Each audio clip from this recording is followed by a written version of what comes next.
नमस्कार दोस्तों, आज हमारे युवा मंच संवाद में हमारे साथ हैं जवा दिलों की धड़कन युवा नेता नितिन बालियान जी, जो कि भारतीय किसान यूनियन आज़ाद के राष्ट्रीय अध्यक्ष हैं और एक युवा लीडर के तौर पे उभर रहे हैं। तो नितिन जी, आपका बहुत बहुत स्वागत है। धन्यवाद। तो नितिन जी, आप एक युवा नेता हैं और हम भी देखते हैं कि आप सक्रिय रहते हैं राजनीति में। तो आपने कैसे इस क्षेत्र में आने की सोची? देखिए, हम ग्रामीण परिवेश से आते हैं जी। जब हमने अपनी परीक्षा 12वीं की दी तो जब हम शहर में आए मेरठ में, तो हमारे मन में एक पीड़ा थी। जब हम यूनिवर्सिटी में गए जी। तो पीड़ा ये थी कि एक राजा का बेटा ही राजा क्यों बनेगा इस देश में। हमने देखा कि जो पुराने लोग हैं वही पीढ़ी दर पीढ़ी वही लोग इस देश पे राज करते आ रहे हैं। जो वास्तविक ज़मीन से जुड़े मुद्दे हैं, ग्रामीण अंचल से जुड़े मुद्दे हैं, चाहे वो छात्रों के हो, नौजवानों के हो, किसानों के हो, मजदूरों के हो, वो वहाँ तक पहुँच ही नहीं पा रहे जहाँ तक उन्हें पहुँचना चाहिए। वो चाहे प्रदेश की राजधानी हो, चाहे वो देश की राजधानी हो, वहाँ की संसद की दीवारों से उनकी आवाज़ें टकरा कर वापस तो आ जाती हैं, लेकिन उनकी संसद की दीवारों से अंदर वो चीख, वो पुकार, वो उनकी आवाज़ वो अंदर तक नहीं जा पाती। तो हम लोग बचपन से ही बड़े रिवोल्यूशनरी टाइप रहे हैं। हमने शहीद भगत सिंह, सुखदेव, राजगुरु, राम प्रसाद, बिस्मिल्लाह, अशफाकुल्लाह खां, रोशन सिंह, राजेंद्र लाहिड़ी, तमाम जितने क्रांतिकारी इस देश में हैं, हमने उनसे प्रेरणा ली। तो हमने देखा कि वो सभी के सभी लोग ऐसे ही परिवेश से, ग्रामीण अंचल से आते थे और वो एक नया भारत देखना चाहते थे, और जिसकी कल्पना उन्हें की थी उससे विपरीत ये देश उस स्थिति में जा रहा है। जिस प्रकार का वो देश में समाजवाद स्थापित करना चाहते थे, पूंजीवाद के खिलाफ जो उन्होंने लड़ाई लड़ी, हमने देखा कि उसके विपरीत आज देश जा रहा है। तो हमने देखा कि वो भी सारे नौजवान 18 साल के, 20 साल के, 22 साल के, 25 साल के सारे नौजवान थे। तो हमने उनसे प्रेरणा ली और हमें लगा कि ये काम तो सभी लोग करते हैं कि पढ़ाई लिखाई करी, नौकरी करी, शादी करी, बच्ची करे और फिर पेंशन और फिर मरने का इंतज़ार, ये तो सभी लोग करते हैं। हमें लगा कि हमें ये नहीं करना, हमें इससे हट के कुछ करना है। इसलिए हमने पहले छात्र राजनीति शुरू करी, उसके बाद हमने अपने कुछ संगठन तैयार किए, संगठन हमने बनाकर लोगों को जोड़ा, विभिन्न प्रदेशों में गए। और फिर जब हमें लगा कि हम जिस ग्रामीण परिवेश से आते हैं और मैं खुद एक किसान का बेटा हूं, तो किसानों मजदूरों की जो लड़ाई है उसे लड़ना चाहिए, तो फिर हमने एक संगठन तैयार किया, भारतीय किसान यूनियन आज़ाद। क्योंकि ये इसलिए तैयार भी किया गया क्योंकि हम चाहते हैं कि खुद मैं लड़ाई अकेला ना लड़ूं। जो लोग वास्तव में लड़ाई लड़ना चाहते हैं और उन्हें कोई प्लेटफार्म नहीं मिल रहा, प्लेटफार्म भी आज के टाइम समाज में, आज की राजनीति में बहुत आवश्यकता है। तो हमने वो प्लेटफार्म लोगों को देने के लिए कि आप लोग यहाँ से आइए, हमारे साथ जुड़िए, और ये हाथ पकड़कर अगर साथ लोग लेकर चलेंगे, एक श्रृंखला बनाकर हम लोग चलेंगे, एक चैन बनाकर चलेंगे, तो एक मजबूत लड़ाई देश के किसानों की, मजदूरों की, नौजवानों की, छात्रों की, तमाम मुद्दे हम उसके माध्यम से लड़ सकते हैं। इसलिए हम लोग राजनीति में आए। बड़ा अच्छा ही जवाब रहा आपका। तो नितिन जी, ये बताइए कि आप चूंकि एक किसान यूनियन के राष्ट्रीय अध्यक्ष हैं और एक युवा नेता भी हैं, तो हम देख रहे हैं कुछ वर्षों से जब से किसान आंदोलन हुआ, तो किसान आंदोलन पर ही हमें पता चला कि देश में इतनी सारी यूनियनें हैं। तो आपको ये अलग से यूनियन बनाने की ज़रूरत क्यों पड़ी? देखिए, हमें यूनियन अलग बनाने की ज़रूरत इसलिए पड़ी, देश में आपने तो मेरे ख्याल से आप बता रहे हो किसान आंदोलन के समय से पता चला, हमें तो पुराने समय से पता है कि कितनी यूनियनें उस समय भी थी। भगत सिंह के जो चाचा थे सरदार अजीत सिंह जी, उनकी भी अपनी एक यूनियन थी। उन्होंने बड़ी लंबी लड़ाई उस समय अंग्रेजों के समय किसानों के लिए लड़ी थी। और किसान तो चाहे उस समय का हो चाहे आज के समय का हो, किसान हमेशा से प्रेरित रहा है। और हर कोई व्यक्ति वहाँ तक नहीं पहुँच पाता या बड़े संगठनों तक नहीं पहुँच पाता, या वे बड़े संगठन उनकी जो मांगे हैं उन तक नहीं पहुँच पाती। इसलिए हमने संगठन इसलिए तैयार किया कि जो लोग वहाँ तक नहीं पहुँच पा रहे, जो नौजवान वहाँ तक नहीं जुड़ पा रहे, जो अपनी आवाज़ वहाँ तक नहीं पहुँच पा रहे, वो वहाँ तक हम पहुँचेंगे। जो हम तक पहुँचेगा उसकी वास्तव में लड़ाई, ज़मीनी स्तर पर लड़ाई लड़ने का काम करेंगे। और जितना मैं आपको बताना चाहता हूँ कि जितनी लड़ाई अब तक हम लड़ पाए हैं, मेरठ और आसपास के ज़िलों के लोग आपको बता देंगे कि अगर एक अकेला किसान भी छोटी से छोटी लड़ाई लेकर हमारे पास आया, चाहे उस तहसील स्तर की हो, चाहे वो किसी भी स्तर की हो, हमारे संगठन ने उसे मजबूत तरीके से लड़ने का काम किया है और संदेश देने का काम किया है कि चाहे कितनी भी यूनियनें हों और हम तो चाहते हैं संयुक्त मोर्चा बनाना, संयुक्त मोर्चा बना है। पहले जब हम किसान आंदोलन शुरू हुआ तो आदरणीय वीएम सिंह जी, योगेंद्र यादव, इन तमाम लोगों ने एक वो तैयार किया था अखिल भारतीय किसान संघर्ष समन्वय समिति, जिसमें 149 किसान संगठन थे। उसके बाद वो टूटी और संयुक्त किसान मोर्चा किस प्रकार बना, सारे किसान संगठन एक जगह आए और देश की तानाशाही सरकार से लड़कर 3 कृषि कानून जो उस समय आए थे उसे वापस दिलाने का काम किया। तो हम तो चाहते हैं कि जो यूनियन कम हो या ज़्यादा काम करने वाली होनी चाहिए, और संयुक्त रूप से अगर काम करेंगे, जितनी ज़्यादा यूनियनें बनाकर काम करेंगे उतना ही फायदा है। बिल्कुल सही। आपके जोश और जज्बात से लगता है कि आप किसानों के लिए कुछ करेंगे। और सबसे बड़ी बात तो ये मैंने देखा है कि तमाम किसान संगठन तो हैं, लेकिन आपका किसान जो संगठन है उसमें आप भी युवा हैं और आपके सहयोगी भी सभी युवा हैं। तो देश के बदलते दौर में हम युवा से अपेक्षा करते हैं, और चूंकि नितिन भाई एक युवा नेता हैं, एक यूनियन लीडर हैं, तो हमारी अपेक्षा इनके साथ ज़्यादा हैं। अभी तो वक्त ही बताएगा। तो नितिन जी, ये बताएं कि युवाओं की राजनीति में भागीदारी किस प्रकार से होनी चाहिए? देखिए, हमारा मानना ये है, और मानना क्या बताया जाता है और हर जगह पढ़ाया भी जाता है, कि भारत एक युवा देश है। यहाँ पर 75 से 80% जो देश है हमारा, वो युवाओं का देश है। और अगर मैं बात करूँ इस देश की सदन की, चाहे वो आपका राज्यसभा हो, लोकसभा हो, या अलग अलग प्रदेशों के विधानसभा और विधान परिषद हो, वहाँ पर अगर आप उनकी भागीदारी देखोगे तो वहाँ पे आपको 75 साल के, 80 साल के, 60 साल के बुजुर्ग मिलेंगे। अगर 80 एक युवा देश पर 80 साल के और 85 साल के लोग राज करेंगे तो मेरा मानना है कि उनके मुद्दों से देश भटक जाएगा।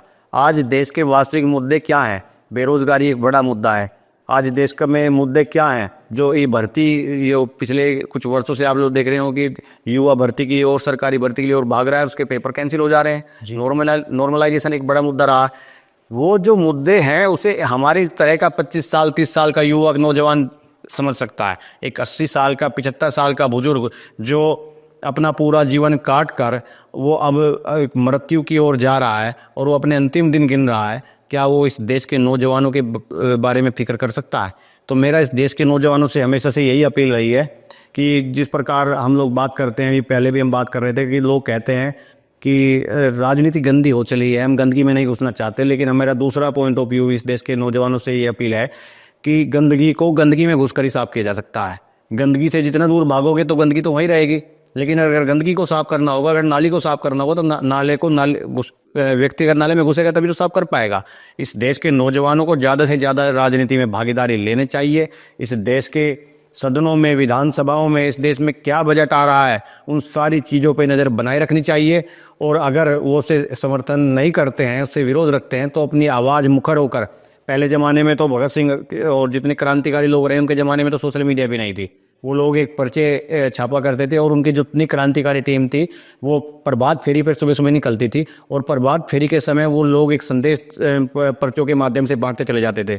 लेकिन आज के युवाओं के पास तो इतना अच्छा एक मौका है, इंटरनेट है, उनके हाथ में फ़ोन है, वो एक वीडियो डाल देंगे और वो एक कैंपेन भी चलाएंगे तो पूरा का पूरा संदेश कहीं से फैलकर कश्मीर से लेकर कन्याकुमारी तक चला जाता है।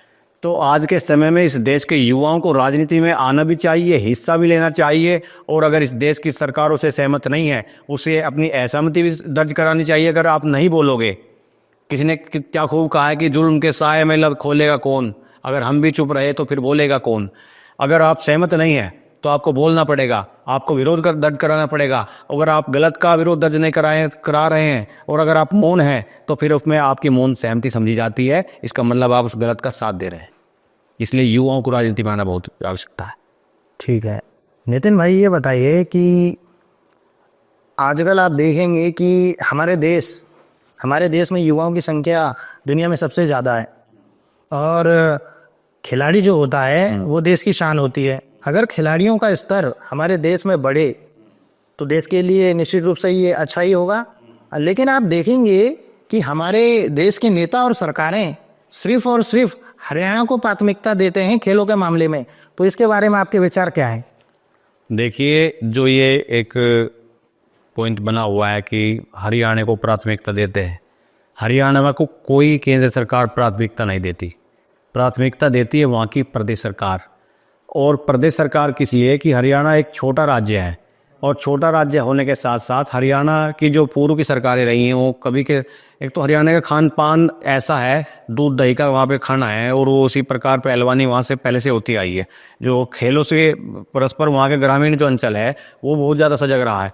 तो उसी प्रकार वहाँ की सरकारें एक स्पेशल बजट खेलों के लिए तैयार किया हुआ है। उस स्पेशल बजट से क्या होता है कि उन खिलाड़ियों को संसाधन की मुहैया कराए जाते हैं, स्टेडियम मुहैया कराए जाते हैं, उन खेल के जो सामान है वो मुहैया कराए जाते हैं। अगर इसके विपरीत मैं बात करूं, हम उत्तर प्रदेश के लोग हैं, हम यहाँ पे 25-26 करोड़ की आबादी हमारे उत्तर प्रदेश की है। जो केंद्र से आने वाला बजट है, जो केंद्र से मिलने वाला पैसा है, वो छोटे राज्य हरियाणा के लिए भी समान रूप से जाता है, और 25 करोड़ के उत्तर प्रदेश को मिलने वाला बजट भी समान है। यानी ऊँट के मुंह में जीरा समान हमें पैसा मिलेगा। उसमें हरियाणा का सरकार special budget Uttar Pradesh level से भी देती है खेल को। अन्य सरकारें क्या है, वो खेल का के लिए कोई स्पेशल बजट इन्होंने नहीं बनाया हुआ। आप विदेशों में जाओगे, चीन कितने मेडल लेकर आता है, जापान कितने मेडल लेकर जाता है, यूएसए के लोग हो गए, हमारे तुम्हारे लोग अगर कांस्य और अगर रजत भी जीत लेते हैं तो हम बहुत बड़ी बात मानते हैं। क्योंकि इसलिए मानते हैं क्योंकि हमारे यहाँ खेल के लिए कोई स्पेशल बजट नहीं दिया जाता खेलों के लिए, और चाहे केंद्र सरकार हो चाहे राज्य सरकारें हों, वे कोई स्पेशल ध्यान नहीं देती। तो अगर इसमें हरियाणा के लोग मेडल ला रहे हैं तो उन्हें धन्यवाद देना चाहिए कि वो लोग सीमित संसाधनों में इतनी मेहनत करके, और उनकी सरकार चाहे वो पूर्वत की सरकार है, कोई भी सरकार आएगी जिस पे स्पेशल बजट हरियाणा के खेल बजट के लिए रहता है। हमारे सरकारें क्यों नहीं देती? अभी तो आप ये भी कह सकते हो कि जहाँ जहाँ सरकारें चल रही हैं केंद्र में भी समान है, कई राज्यों में तो, और राज्यों में भी समान सरकारें हैं, तो क्यों नहीं देती हैं बजट?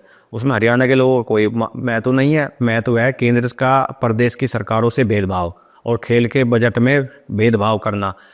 हर जगह के खिलाड़ियों में वो मादा है, वो प्रतिभा है, वो टैलेंट है कि वो लोग भी मेडल ला सकते हैं, लेकिन उन्हें उस प्रकार की संसाधन नहीं उपलब्ध कराए जाते। हमारे यहाँ हमने देखा कि जब हम स्कूल में पढ़ने जाते थे तो एक पीरियड खेल का तो आता था, लेकिन जब खेल का पीरियड आता था ना तो कोई अध्यापक आता था, कोई सीरियस नहीं होता था कि जाओ भाई खेल लो, कोई अपना घूम रहा है, कोई कहीं हो रहा है। लेकिन अगर खेलों के लिए रुचि स्पेशल होती स्कूलों में, मैं जब पढ़ने जाता था, अगर रुचि होती तो उन्हें स्पेशल बुलाकर खिलाया जाता, किताबें पढ़ाई जाती, उन्हें खेल के सामान उपलब्ध कराए जाते, तब हम मानते कि खेल के लिए। हमें तो ये भी नहीं पता था अपने स्कूल के समय में कि ब्लॉक स्तर से जिला स्तर पर क्या प्रतियोगिताएं होती हैं, कहाँ पे भाग लेना होता है, कहाँ फॉर्म भरना होता है। जब हमें पता ही नहीं था ग्रामीण स्तर पर, वहाँ पे सब लोगों को पता होता है। तो वहाँ की सरकारें जागरूक हैं, यहाँ की सरकारें हमसे भेदभाव करती हैं इसलिए। और एक ये छोटा राज्य में आपको बड़ी महत्वपूर्ण भूमिका बताई। छोटा राज्य है, ज़्यादा उतना ही पैसा मिलता है। हम लोग बड़े राज्य हैं, हमें पैसा उतना ही मिलता है तो बट जाता है दूसरे विषयों में। बिल्कुल सही बात कही आपने कि खेलों की जो स्तर बढ़ाने का कार्य है वो प्रदेश सरकार का होता है।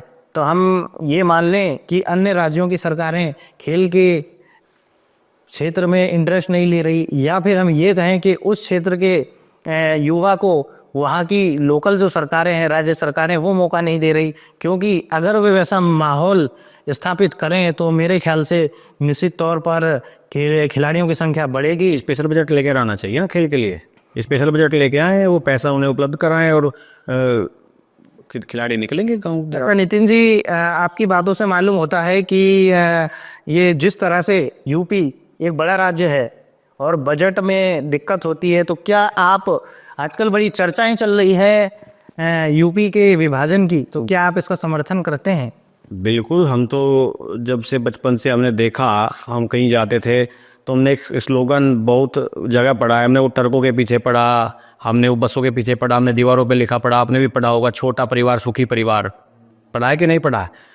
छोटा परिवार सुखी परिवार। छोटा परिवार होगा तो बहुत अच्छा सुखी परिवार होगा। जितने परिवार में ज़्यादा लोग होंगे और संसाधन कम होंगे तो वहाँ पे हमेशा झगड़े दिखाई देते हैं, फिर उनका विभाजन करना पड़ता है। इसी प्रकार हम उत्तर प्रदेश की बात करते हैं। उत्तर प्रदेश सबसे बड़ा राज्य है, संसाधन है नहीं और आदमियों की संख्या ज़्यादा है, इसलिए इसका अगर विभाजन होगा, छोटा परिवार बनेगा, तो मुझे लगता है कि सस्ती शिक्षा भी हम लोग जिसके हम हकदार हैं, लोग कहते हैं कि सस्ती शिक्षा और सस्ती चिकित्सा ये तो हमारे अधिकार हैं, तो हमें तो नहीं मिल रही, ना तो हमें सस्ता न्याय मिल रहा।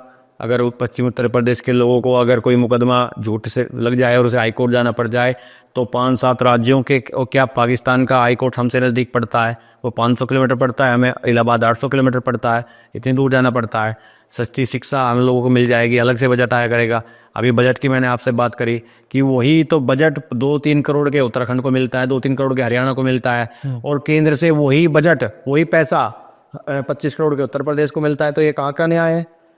कहने की बात यह है कि एक परिवार में 4 लोग हैं और एक परिवार में 50 लोग हैं, वही खाना तो 4 लोगों के लिए आ रहा है और वही खाना 50 लोगों के लिए आ रहा है, तो 50 लोग कैसे खा पाएंगे उसी खाने को? जी।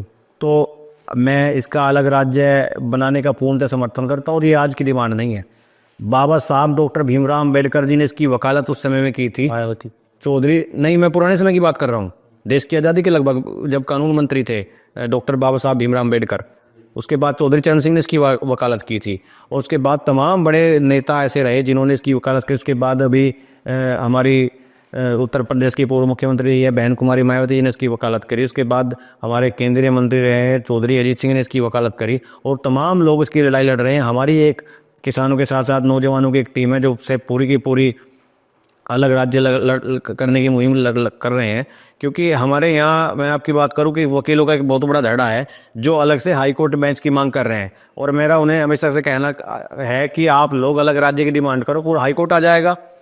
हमारे यहाँ कोई बड़े स्टेडियम नहीं है, एक यूनिवर्सिटी सीसीएस यूनिवर्सिटी है जो सरकारी यूनिवर्सिटी है, उस पर इतना लोड है, कहीं 20-25 जिलों के छात्र उसमें पढ़ रहे हैं और सीट्स ऐसी सीमित हो जाती हैं।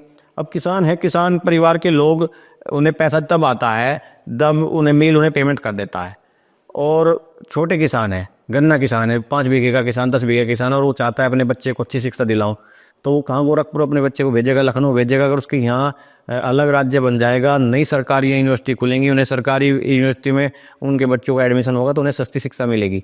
और अगर एडमिशन यहाँ सरकारी विश्वविद्यालयों में नहीं होंगे तो प्राइवेट में जाना पड़ेगा, और प्राइवेट वाले 5-10 लाख रुपए मांगेंगे। 5-10 लाख रुपए उसके पास, किसान के पास होंगे नहीं, तो अपने क्या करेगा? अपने बच्चे को नहीं पढ़ा पाएगा। तो अलग राज्य, छोटा राज्य है, आज के समय में बहुत बड़ी डिमांड है।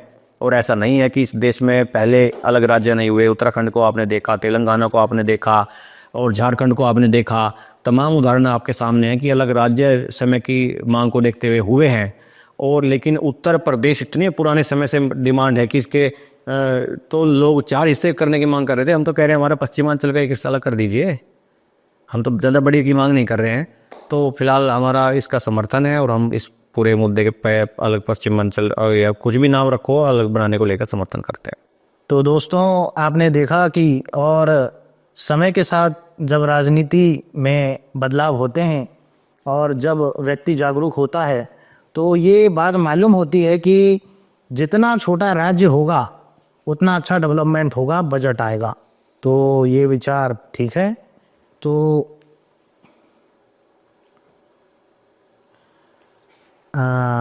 भलियन जी, आजकल आप देख रहे होंगे कि उत्तर प्रदेश में जातिवाद और सांप्रदायवाद चरम पे है। तो इसके बारे में आप क्या कहना चाहेंगे? देखिए, मैं ये कहना चाहता हूँ कि आपने उत्तर प्रदेश की बात करी, लेकिन हम तो काफ़ी पुराने समय से रियलाइज़ कर रहे हैं कि पूरे देश में सांप्रदायिकता एक जो बड़ी ताकत ले चुकी है। देश के लोगों को जाति और धर्म के आधार पर बांटा जा रहा है, और देश के लोगों को इस प्रकार के स्लोगन, बटोगे तो कटोगे, इस प्रकार के स्लोगन इस देश की सदनों में बैठे लोग इस प्रकार के नारे लगाते हैं। तो आज इस देश के नौजवानों को और इस देश के लोगों को, किसानों को, मजदूरों को उनके वास्तविक मुद्दों से भटकाकर देश में सांप्रदायिकता के ओर ले जाया जा रहा है। कुछ लोगों को कहा जा रहा है तुम हिंदू हो, तो कुछ लोगों को कहा जा रहा है तुम मुस्लिम हो। और देश की मीडिया उन मुद्दों को प्रमुखता से शाम को प्राइम टाइम में, जब सभी लोग टीवी देखने के लिए बैठते हैं, उन्हें दिखाते हैं। और 4 मुस्लिम धर्म के संप्रदाय के लोग के पकड़ेंगे धर्मगुरु, 4 हिंदू धर्मगुरु पकड़ेंगे, और उन्हें पूरा 1 घंटा, पूरा पेड वो कॉन्सेप्ट होता है, और पूरा 1 घंटा उन्हें लड़ाया बिड़ाया जाता है। तो हमारा मानना ये है कि इस देश के लोगों को जो वास्तविक मुद्दे हैं, किसानों के मुद्दे हैं, उनकी फसलों के दाम नहीं मिल पा रहे, नौजवानों के मुद्दे हैं कि रोजगार नहीं मिल पा रहा, उन सब से भटकाने के लिए सीधा सीधा मुद्दा इस देश की सरकार ने निपटाया है कि देश के लोगों को आपसी जातिवाद और सांप्रदायिकता की आग में झोंक दो, इन्हें इसमें लड़वा दो, और जब ये इसमें लड़ जाएंगे, लड़ मरेंगे, तो ये वास्तविक मुद्दे भटक जाएंगे। एक बहुत पुरानी कहावत है कि हिटलर के समय की, कि इस देश के लोगों का इतना शोषण कर दो कि वो जिंदा रहने को विकास समझने लगे। तो आज इस देश के लोगों का वही हाल है, इन देश के लोगों का वही शोषण किया जा रहा है, चाहे जाति में बांट कर किया जा रहा हो। अभी आपने देखा कि एक मुद्दा चल रहा है उत्तराखंड में, वहाँ पे 2 विधायक आपस में लड़े, उन्होंने, हाँ सुना था मैंने, वायरल हो रहा, माँ बहन की गालियाँ, उन्होंने एक दूसरे को बकी खुलेआम, उन्होंने कानून की धज्जियाँ उड़ाई, गोलियाँ चलाई, और उसके लिए जब सोशल मीडिया पर बात आई तो 2 समाज आमने सामने हो गए। लड़ाई 2 व्यक्तियों की थी, लेकिन गुर्जर समाज और ब्राह्मण समाज आमने सामने हो गया।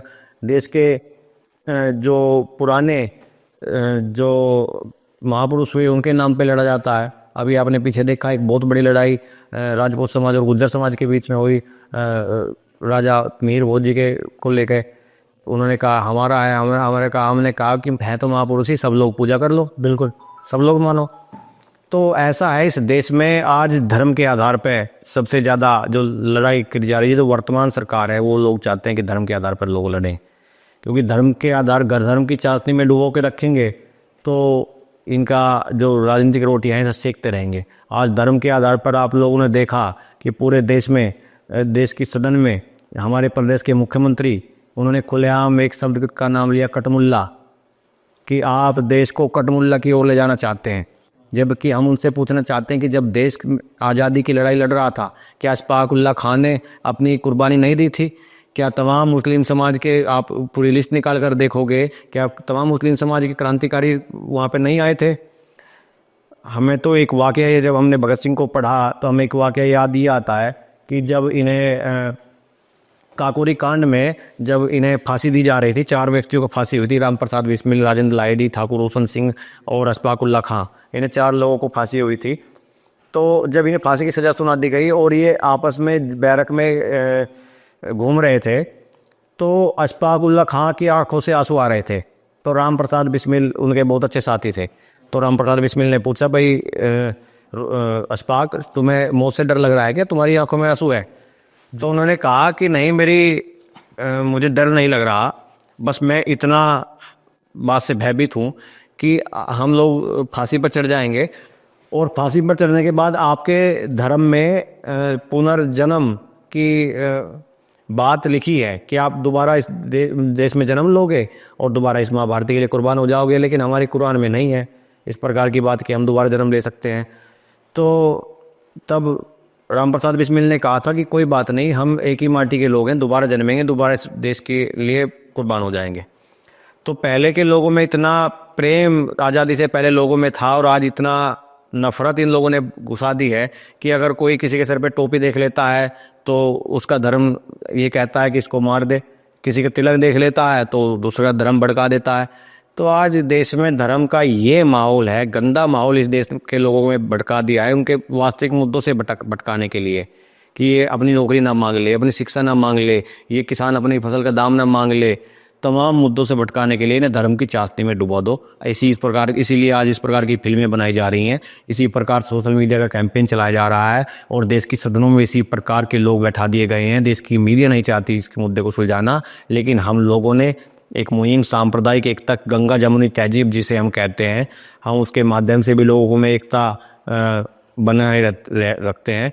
और एक सवाल मैं आपसे कहूँ कि एक सवाल हम लोग जहाँ भी जाते हैं छोड़ के आते हैं, और वो किसी शायर ने बहुत सुंदर कहा है कि बांट दिया इस धरती को, चांद सितारों का क्या होगा, और नदियों के कुछ नाम रखे बहती धारों का क्या होगा। शिव की गंगा भी पानी है, आबे जमजम भी पानी है, मुल्ला भी पिए पंडित भी पिए, पानी का मजहब क्या होगा। और इन फिरका परस्तों से पूछो, क्या सूरज अलग बनाओगे? एक हवा में सांस है सबकी, क्या हवा भी नहीं चलाओगे? नस्लों का करे बंटवारा, रहबर वो कौम का ढोंगी है, क्या खुदा ने मंदिर तोड़ा था या राम ने मस्जिद तोड़ी है? तो अगर हम ही इसी पृथ्वी पर रहने वाले सभी लोग हैं और प्रकृति ने हमें समान रूप से, सूर्य हमें रोशनी देता है और प्रकृति हमें समान रूप से अगर बिहेव हमारे साथ करती है, समान रूप से व्यवहार हमारे साथ करती है, तो हम लोग कौन होते हैं किसी को जज करने वाले कि ये हिंदू है, मुस्लिम है, सिख है, ईसाई है, ये कौन है। तो हम तो चाहते हैं कि हम इसी प्रकृति के बेटे हैं और प्रकृति की गोद में अपना जीवन यापन कर रहे हैं। अपने देश के युवाओं से इतना ही संदेश देना चाहता हूँ कि आप सभी लोग धर्म और जाति में ना बट करके आपस में परस्पर एक दूसरे का सहयोग करें, परस्पर एक दूसरे के साथ काम करते रहें। जिस प्रकार हम ग्रामीण अंचल से आते हैं, खेती किसानी से जुड़े हुए लोग हैं, और खेती किसानी से जुड़े हुए लोग आपस में, चाहे उन्हें लोहार का काम हो, चाहे उन्हें दांती का काम हो, किसी भी प्रकार का काम हो, किसान लोग एक दूसरे के धर्म से परस्पर जुड़े हुए हैं, एक दूसरे के त्योहारों में शरीक होते हैं, एक दूसरों के यहाँ शादी विवाहों में शरीक होते हैं। और लेकिन जब हम शहर की ओर प्रवेश कर जाते हैं, जब हम राजनीति में घुस जाते हैं, तो हमें पता चल जाता है कि ये अब्दुल है और ये सचिन है। जब हम स्कूल में पढ़ा करते थे, प्रशांत जी एक बार बताइए कि जब हम स्कूल में, आप भी पढ़ते होंगे, हम एक बेंच पे एक कक्षा में पढ़ते थे, तो हमारा अगर कोई दोस्त होता था जिसका नाम अनवर था और हमारा नाम प्रशांत या नितिन था, तो क्या हम उससे नफरत करते थे उस समय? नहीं। हमें नफरत करना सिखाया जब से हमने इस सामाजिक स्थिति को जाना और जब हमने इस देश की राजनीति को ध्यान से पढ़ा और देश के नेताओं के बयान सुने, तब हमें पता चला कि अरे मुस्लिम धर्म ऐसा है और हिंदू धर्म ऐसा है, ये तो मुस्लिम है, हिंदू है। हम एक दूसरे के यहाँ, अब मैं उनके वहाँ ईद पे जाता हूँ और मेरे जो मुस्लिम दोस्त हैं वो मेरे यहाँ दिवाली और होली पे आते हैं। तो हम, पर आप देखेंगे कि ऐसा है कि अगर कोई बच्चा अगर पैदा होता है और उसे एक बंद कमरे में दुनिया से काट कर रखा जाए, तो उसे बिल्कुल पता नहीं चलेगा कि मैं हिंदू हूँ, मुसलमान, क्या अच्छा है क्या बुरा है, इस सब वातावरण का। इसीलिए हम भी चाहते हैं कि इस देश में माहौल दोबारा ठीक हो। जितने लोग हमें देखें, हमारे विचार को सुने, इस वीडियो को देख रहे होंगे, मैं उनसे भी कहना चाहूँगा कि आप लोग भी हिंदू और मुसलमान के इस फसाद से बाहर निकलें और वास्तव में इंसान बने। हमें इंसान की, एक पुराना गाना था ना कि हिंदू बनेगा ना मुसलमान बनेगा, इंसान है, इंसान की औलाद है, इंसान बनेगा। तो जब इंसान की औलाद है तो इंसान बने, क्यों हिंदू और मुसलमान बनना।